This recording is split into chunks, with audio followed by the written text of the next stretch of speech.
ગુજરાતમાં ફરી એકવાર દારૂ, ડ્રગ્સ અને બુટલેગરોનો મુદ્દો ઉછળ્યો છે. થોડા સમય અગાઉ કોંગ્રેસના વડગામના ધારાસભ્ય જિગ્નેશ મેવાણીએ આ બાબતને લઈને ગુજરાતની અંદર ઉહાપોહ મચાવી દીધો હતો અને જિગ્નેશ મેવાણીએ જે રીતે વાવ થરાદના પોલીસ અધિકારીને પોલીસના જે પટ્ટા ઉતરાવી દેવાની વાત કરી હતી એને લઈને ગુજરાતભરની અંદર આ બાબતને લઈને ખૂબ શોર ઉઠ્યો હતો.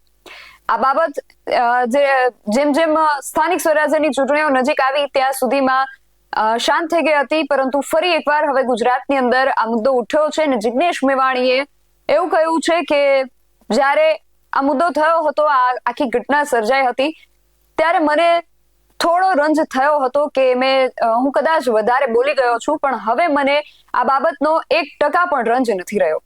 જિગ્નેશ મેવાણીએ શા માટે આવું કહ્યું છે અને ફરી એકવાર આ મુદ્દો પ્રકાશમાં આવવાનું કારણ શું છે તેના વિશે વિગતે વાત કરીએ આ અહેવાલમાં.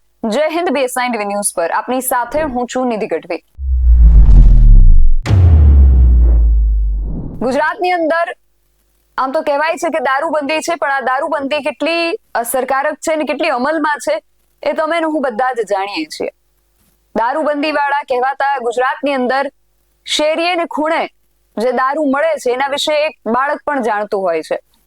અને થોડા સમય અગાઉ ગુજરાતની અંદર જિગ્નેશ મેવાણીએ જે પ્રકારે આ મુદ્દાને ઉઠાવ્યો હતો અને ગુજરાતની અંદર દારૂબંધી હોવા છતાં કેમ બુટલેગરો બેફામ બન્યા છે, કેમ પાણીથી વધારે દારૂ વેચાય છે, આવા પ્રશ્ન એમણે ઉઠાવ્યા હતા. અને સાથે જ વાવ થરાદના જે પોલીસ અધિકારી છે એમની સાથે જિગ્નેશ મેવાણીને જે રકઝક થઈ હતી એને લઈને ઘણી બધી ચર્ચાઓ ગુજરાતભરની અંદર થઈ હતી. જિગ્નેશ મેવાણીએ ત્યારે પોલીસ અધિકારીઓ સાથે જે રીતે વર્તન કર્યું હતું ને એમણે જે રીતે કહ્યું હતું કે હું તમારા છોતરા કાઢી નાખીશ ને પોલીસના પટ્ટા ઉતરાવી દઈશ, આ બાબતને લઈને ઘણી બધી ચર્ચાઓ થઈ હતી. જિગ્નેશ મેવાણી હવે એવું કહી રહ્યા છે કે ત્યારે જે રીતે લોકોએ મને કહ્યું કે જિગ્નેશભાઈ તમે થોડું વધારે બોલી ગયા, મને પણ એવું લાગી રહ્યું હતું કે કદાચ હું ગુસ્સામાં થોડું વધારે બોલી ગયો છું, પણ હવે મને આ બાબતનો 1% પણ રંજ નથી. હવે જિગ્નેશ મેવાણી શા માટે આવું કહી રહ્યા છે એના વિશે વાત કરું તો જિગ્નેશ મેવાણીનું કહેવું છે કે એમનો જે મત વિસ્તાર છે વડગામ, એની અંદર થોડા સમય અગાઉ પિલુચા પાસે એક ઘટના ઘટી હતી. એમાં કોંગ્રેસના જેમના એક કાર્યકર્તા છે એમના દ્વારા એવો આક્ષેપ કરવામાં આવ્યો કે અહીંયાથી લગભગ 40 થી 45 ગાડીઓનો કાફલો નીકળ્યો છે અને આ બધી ગાડીઓની અંદર દારૂ ભરેલો હતો.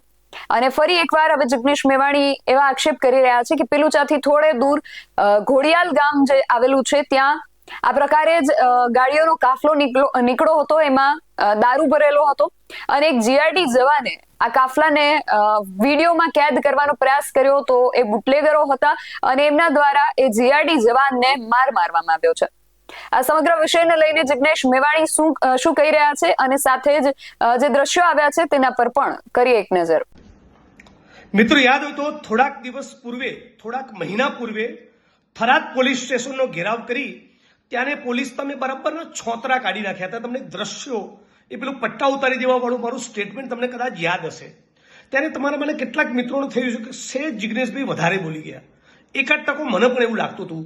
પણ હવે જ્યારે થરાદમાં ભારતીય જનતા પાર્ટીના માણસો ડ્રગ્સના કાળા કારોબારમાં સપડાયેલા જોવા મળે છે, હવે જ્યારે થરાદમાંથી મેસેજ આવે છે ફરીથી 60-70% કિસ્સામાં દારૂના અડ્ડા ચાલુ થઈ ગયા છે, ત્યારે હવે મને 1% પણ રંજ કે અફસોસ પેલા પોલીસના ઉચ્ચ અધિકારીઓની જે ઝાટકણી કરી હતી, એમના જે છોતરા કાઢ્યા હતા, એનો 1% પણ અફસોસ મળી રહ્યો નથી. આ જ પ્રમાણે 2-4 દિવસ પૂર્વે મારી વિધાનસભા વડગામના પિલુચા પાસેથી મોડી રાત્રે 45 જેટલી દારૂ ભરેલી ગાડીઓનો કાફલો લઈને બુટલેગરો એક પછી એક 45 ગાડીઓ લઈને નીકળ્યા. એ વિડીયો પણ વાયરલ થયો, સોશિયલ મીડિયામાં તમે કદાચ જોયો હશે. અને સંજયસિંહ રાજપૂત નામના યુવાન મિત્રએ આખો પર્દાફાશ કર્યો હતો. આજ દિન સુધી એની કોઈ યોગ્ય તપાસ કરવામાં આવી નથી. અને એના પછી ગઈકાલે મોડી રાત્રે ઘોડિયાલ ગામેથી 9 ગાડીઓનો કાફલો નીકળ્યો અને જીઆરડીના જે જવાને એનું વિડીયો રેકોર્ડિંગ કર્યું, એ ગાડીઓ જાય છે અને રિટર્ન આવે છે 10 થી 15 મિનિટમાં અને એ જીઆરડીના જવાનને બરાબર કૂટી નાખ્યો છે. જી હા, ગ્રામ્ય રક્ષક દળ જીઆરડીના જવાન કેશાભાઈ જીવાભાઈ પરમાર ગામ ઘોડિયાલ વિધાનસભા વડગામ ઉપર બુટલેગરોએ ફરી હુમલો કર્યો અને સ્ટેટ મોનિટરિંગ સેલની ટીમ ઉપર પણ 4 દિવસ પહેલા પણ આ બુટલેગરોની ગાડીઓ દ્વારા વિધાનસભા વડગામમાં હુમલો કરવામાં આવેલો. મતલબ કે આ પોલીસ એ મારી ઝાટકણી ખાય હું એમની સામે એગ્રેસિવલી કચકચાઈને લડું એ લાગના જ છે, એ દાવના જ છે.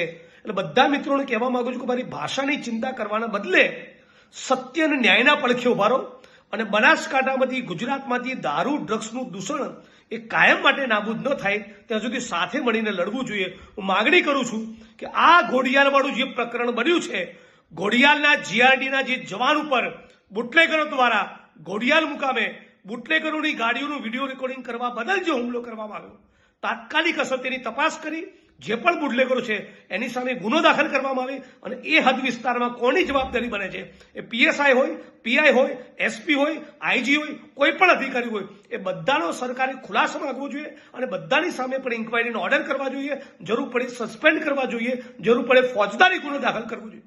એવું રાજ્યની સરકાર જોડે, ગૃહમંત્રી જોડે અને રાજ્યના મુખ્યમંત્રી સમક્ષ રૂબરૂ મળી પણ માગણી કરવાનો છું, વિડીયોના માધ્યમથી પણ માગણી કરું છું. તો જિગ્નેશ મેવાણી દ્વારા જે પ્રકારે આક્ષેપ કરવામાં આવ્યા છે ગુજરાતની અંદર દારૂબંધીને લઈને, આ જો ઘટના સાચી છે તો એ ઘણા બધા પ્રશ્નો ઉભા કરે છે.